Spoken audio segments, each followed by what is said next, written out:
Il était une fois dans un pays lointain, très lointain, un brave ours polaire nommé Brian.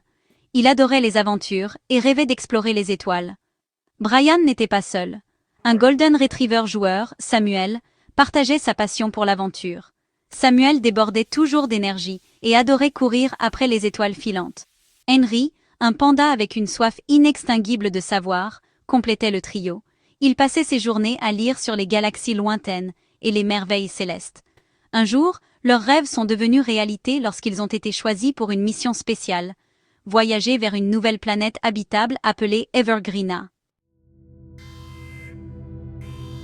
Un vaisseau spatial colossal, le Stardust Voyager, les attendait. C'était un vaisseau magnifique, équipé de tout le nécessaire pour leur voyage interstellaire. À l'intérieur, on leur a présenté les merveilles du cryo-sommeil. C'est comme un sommeil magique, a expliqué un scientifique, qui vous gardera sain et sauf pendant que nous voyageons à la vitesse de la lumière. Henry, toujours curieux, a bombardé les scientifiques de questions sur son fonctionnement. Brian avait hâte de voir ce que ça faisait, et Samuel bondissait déjà partout d'excitation.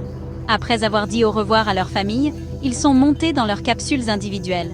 Avec un léger bourdonnement, le processus de cryo-sommeil a commencé, les plongeant dans un sommeil profond et rempli de rêves.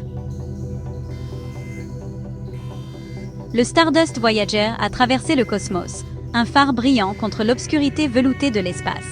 Les étoiles filaient comme des lucioles, et les galaxies lointaines peignaient le vide avec leurs teintes célestes. À l'intérieur de leur capsule, Brian, Samuel et Henry restaient inconscients des merveilles qui se déroulaient autour d'eux. Ils rêvaient d'extraterrestres joueurs, de nébuleuses scintillantes et de cornets de crème glacée céleste. Le temps, un concept sans importance dans leur état de sommeil, s'est envolé.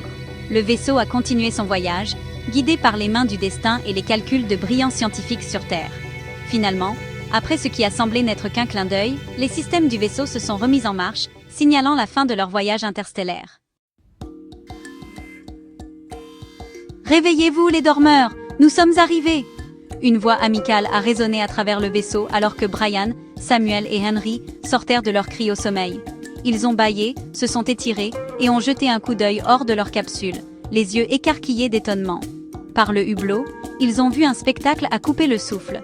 Evergreena, une planète débordante de vie, baignée dans la douce lumière d'un soleil étranger. Impatients d'explorer leur nouvelle maison, ils se sont précipités hors du vaisseau et sur l'herbe verte luxuriante. Des fleurs exotiques de toutes les couleurs imaginables parsemèrent le paysage, et d'étranges et merveilleuses créatures les observèrent de derrière des fougères feuillues. « C'est encore mieux que ce que j'avais imaginé », s'est exclamé Brian, la voix pleine d'admiration. Samuel, incapable de contenir son excitation, poursuivait déjà un groupe de créatures ressemblant à des papillons qui voletaient dans l'air. Henry, les yeux brillants de curiosité, a sorti son carnet, prêt à documenter chaque détail de ce nouveau monde incroyable.